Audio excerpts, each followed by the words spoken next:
Ya, bismillahirrahmanirrahim. Assalamualaikum warahmatullahi wabarakatuh.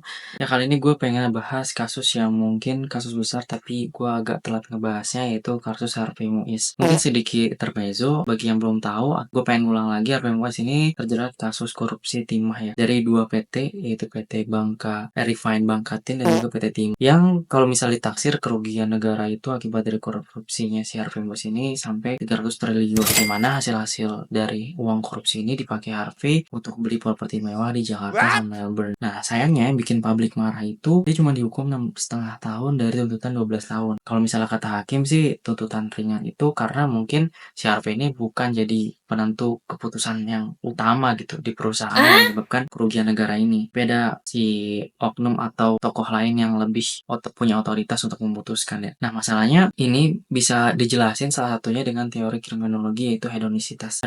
Hedonisitas ini mengungkapkan bahwa si pelaku kejahatan akan menimbang ya antara senang dan juga kesakitan gitu. Kalau misalnya kita lihat di Harvey, kita asumsikan Harvey ini merupakan orang yang diajak untuk bersekongkol dalam kejahatan terkait dengan korupsi. Mungkin si Harvey akan menimbang-nimbang gitu. Kerugiannya dia cuma dihukum 12 tahun. 12 tahun aja bahkan menurut gua nggak bisa untuk mengganti kerugian negara yang mencapai 300 triliun. 300-nya ini triliun loh guys. Itu gede banget gitu. Jumlah yang sangat besar banget. Nah, mungkin si Harvey ini udah ngitung-ngitung itu, dia akan akhirnya memutuskan, oke deh, gue korupsi 300 triliun tuh, misalnya pun dihukum dan jatuhi tuntutan maksimal, itu juga cuma 12 tahun gitu, selesainya masih ada berapa, 210 miliar dan masih ada beratus triliun lagi yang dia dapat gitu. Itu kan menguntungkan banget ya. Jadi suatu tindak kejahatan itu bukan cuma didorong apa adanya hasrat abnormal dari pikirannya, atau misal dari ketidakmampuan kognitif seseorang, atau dari hal-hal yang kita anggap itu hanya bisa terjadi atau dilakukan dengan orang yang ada di kalangan bawah gitu. Tapi ini juga bisa di kalangan atas. Dan salah satu teori yang bisa menjelaskan adalah teori hedonisitas ini gitu. Nah, mungkin masalahnya teori hedonisitas ini bisa juga jadi kita kaitkan dengan psikologi sosial gitu. Dimana kalau misal seorang melakukan kejahatan tapi tidak ditindak dengan adil gitu, yang mana ini bisa jadi inspirasi bagi kejahatan-kejahatan baru di masa depan. Orang yang tadinya nggak mau korupsi, dia ngelihat jumlah banyak dan melihat hukumannya nggak terlalu besar, nggak terlalu berat, dia akan mencoba, mungkin akan mengambil jalan korupsi itu karena keuntungannya gede banget. Apalagi soal uang yang jumlahnya tuh bukan ratusan juta lagi, ratusan triliun gitu. Nggak menutup kemungkinan untuk seseorang melakukan tindak kejahatan ini. Nah, jadi mungkin dari video ini gue pengen bilang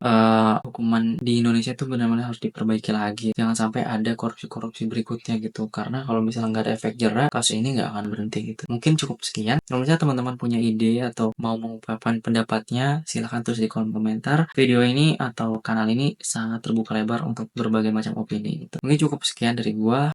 Kurang lebihnya mohon maaf. Wassalamualaikum warahmatullahi wabarakatuh.